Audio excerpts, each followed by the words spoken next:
Community radio ബെൻസിഗറിൽ ഇപ്പോൾ കഥാസാഗരം തയ്യാറാക്കി അവതരിപ്പിക്കുന്നത് ബോണി ജെ ബേസിൽ.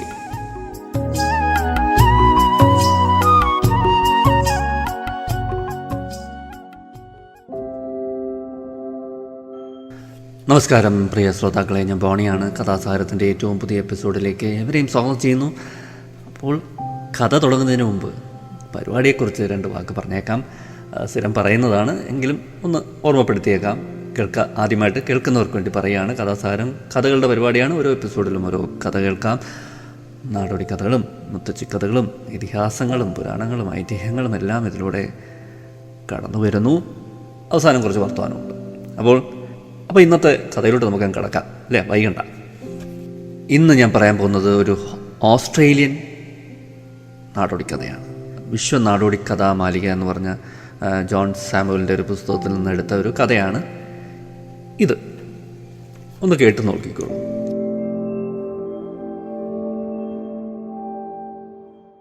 അപ്പോൾ ഈ കഥ നടക്കുന്നത് ഓസ്ട്രേലിയയിലാണ്.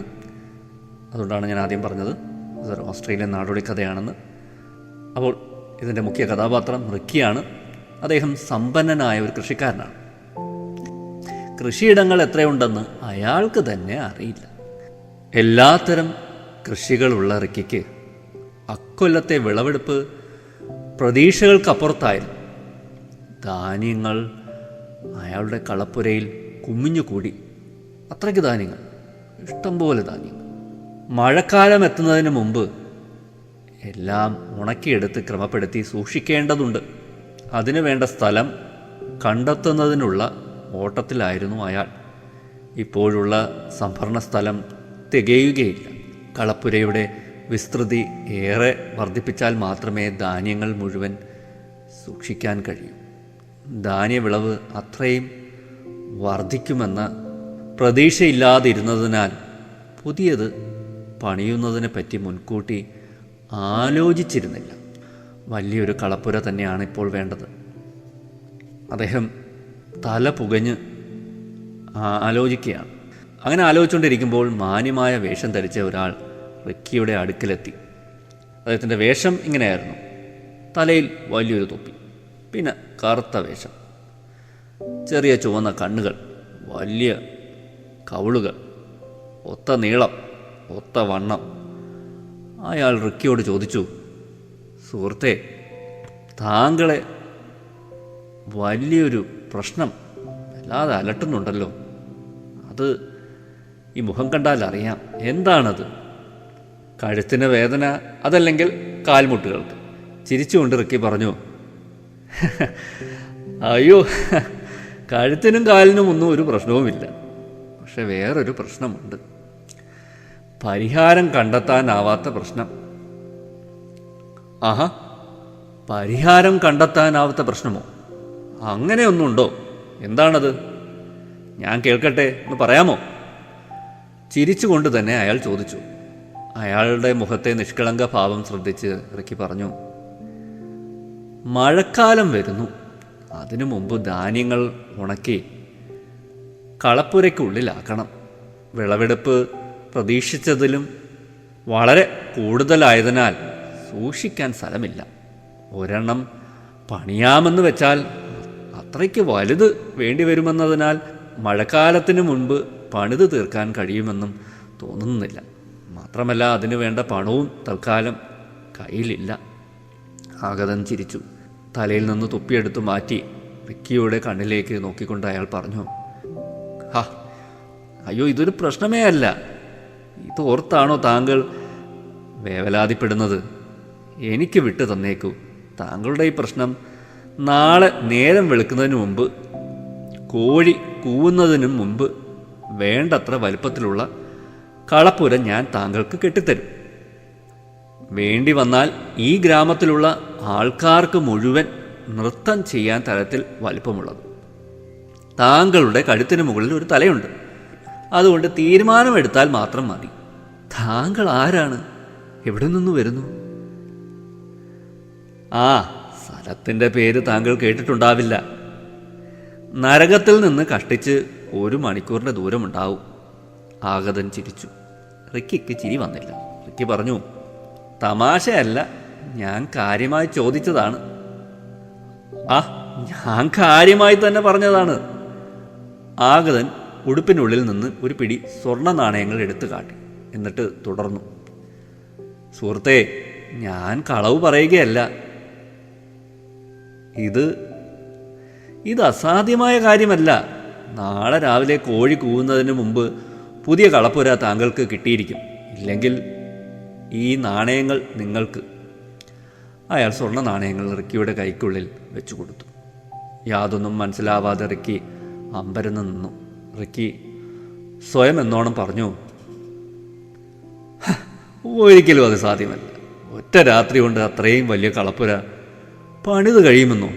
ആകട്ടെ, ഞാൻ എന്താണ് ചെയ്യേണ്ടത്? പ്രത്യേകിച്ചൊന്നും ചെയ്യണ്ട. പ്രതിഫലമായി ഒരു ചെറിയ സഹായം മാത്രം ചെയ്തു തന്നാൽ മതി. താങ്കളുടെ ആത്മാവിനെ എനിക്ക് വിലയ്ക്ക് തരണം. ഈ നാണയങ്ങൾക്ക് പകരമായി. വിലയ്ക്ക് തരാനോ? എങ്ങനെ? ആത്മാവിനെ എങ്ങനെ എന്നിൽ നിന്ന് വേർതിരിച്ചെടുക്കാനാവും?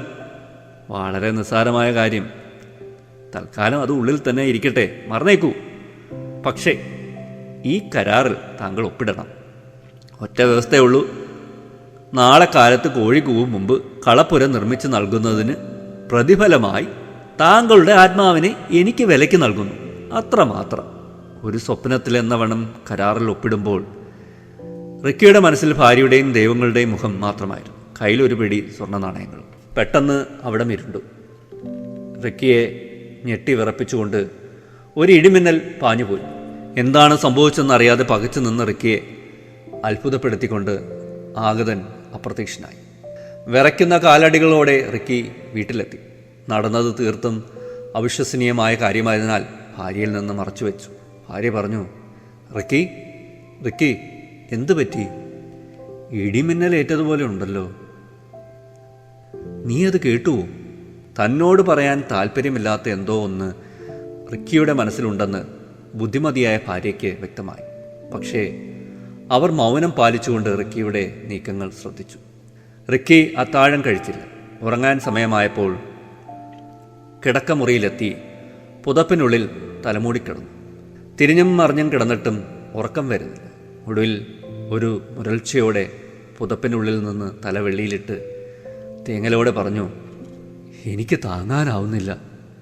നമ്മുടെ കൃഷിയിടത്തിൽ ആ കറുത്ത ചെകുത്താൻ വലിയൊരു ധാന്യപ്പുര പണിയുകയാണ്. അയാളെ അവിടെ നിന്ന് ഓടിച്ചുവിട്.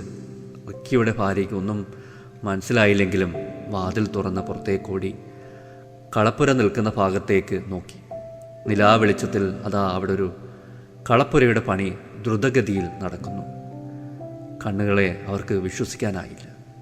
തിരികെ കിടപ്പുമുറിയിലെത്തി റിക്കിയെ പുതപ്പിനുള്ളിൽ നിന്ന് വലിച്ച് പുറത്തിട്ട് കഴുത്തിൽ ഞെക്കിപ്പിടിച്ചുകൊണ്ട് പറഞ്ഞു, എന്നോടെല്ലാം തുറന്നു പറഞ്ഞില്ലെങ്കിൽ ഞാൻ കഴുത്ത് ഞെരിച്ച് കൊല്ലും.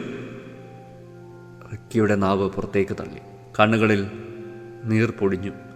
അയാൾ കണ്ണീരോടെ നടന്ന കാര്യങ്ങൾ ഭാര്യയോട് പറഞ്ഞു. അവൾ വേഗത്തിൽ വേഷം മാറി. ഒരു മെഴുകുതിരി കത്തിച്ച് കയ്യിലെടുത്തു. പിൻഭാഗത്തെ വാതിൽ തുറന്ന് കോഴിക്കൂടിന് സമീപമെത്തി കൈകൊട്ടി ഉറങ്ങിക്കിടന്ന കോഴികളെ ഉണർത്തി. ആ കൂട്ടത്തിലുണ്ടായിരുന്ന പൂവൻകോഴി നേരം പ്രഭാതമായിരിക്കുന്നു എന്ന ധാരണയിൽ കൂകി വിളിച്ചു. നോക്കി നിൽക്കെ കളപ്പുര പണിതുകൊണ്ടിരുന്ന ചെകുത്താനും സംഘവും ഇരുട്ടിലേക്ക് ഓടിമറഞ്ഞു. പിന്നെ രാത്രി ശാന്തമായിരുന്നു.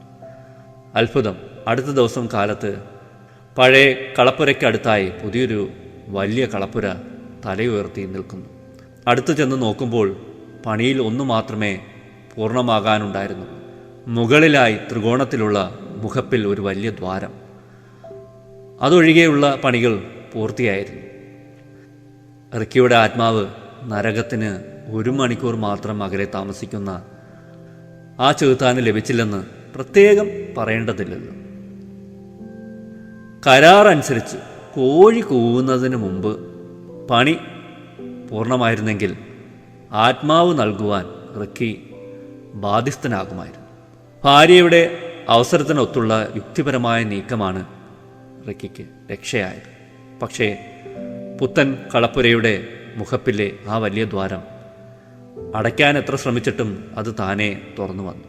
രാത്രിയാകുമ്പോൾ മുൻപെങ്ങോ ഉണ്ടാക്കിയ ഒരു കരാർ തെറ്റിച്ചതിൽ പ്രതിഷേധിച്ച് കറുത്ത വേഷം ധരിച്ച ഒരു ചെകുത്താൻ പതുങ്ങി കളപ്പുരയ്ക്ക് മേൽ കയറി അടച്ചു വെച്ചിരിക്കുന്ന ഓടുകൾ പെറുക്കി എറിയുന്നത് പിന്നീട് പലരും കണ്ടിട്ടുണ്ടത്രേ. ഇത്രയുമാണ് കഥ.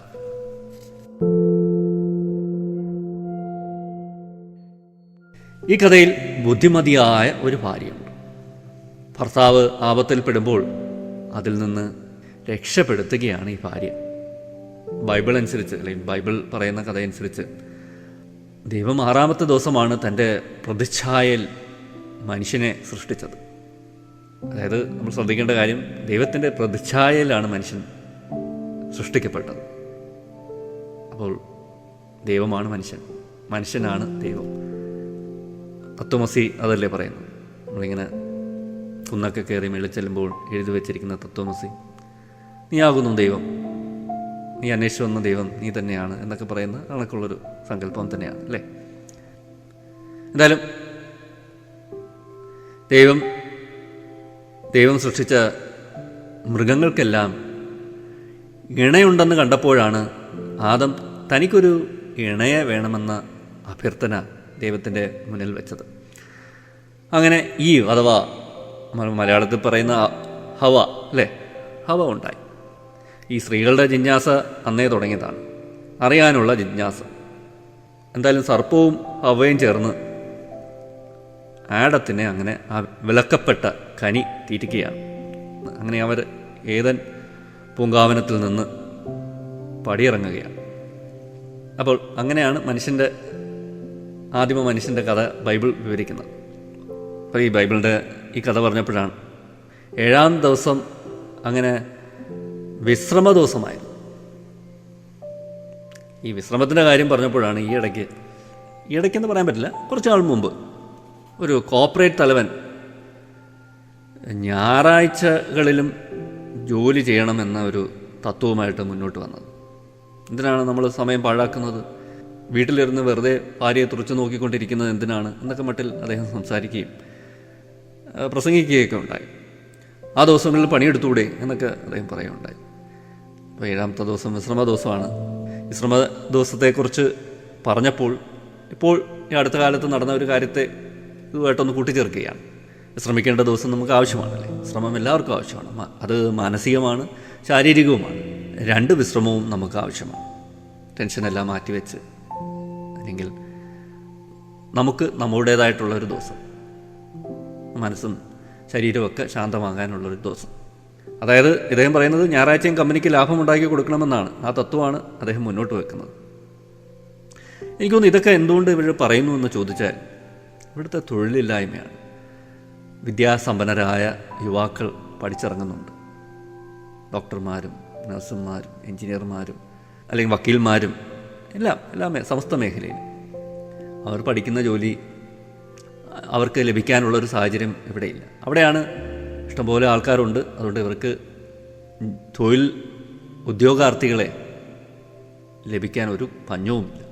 ഒരാൾ പോയാൽ 1000 ആ ജോലി ചെയ്യാനായിട്ട് തേടിയെത്തും. ആ ഒരു ധാരണ അവർക്കുണ്ട്. അതൊക്കെ ആയിരിക്കാം അവരെ കൊണ്ട് ഇതൊക്കെ പറയിപ്പിക്കുന്നത്. അപ്പോൾ ഇതുമായിട്ടതൊന്ന് കൂട്ടി ചേർത്തതാണ്.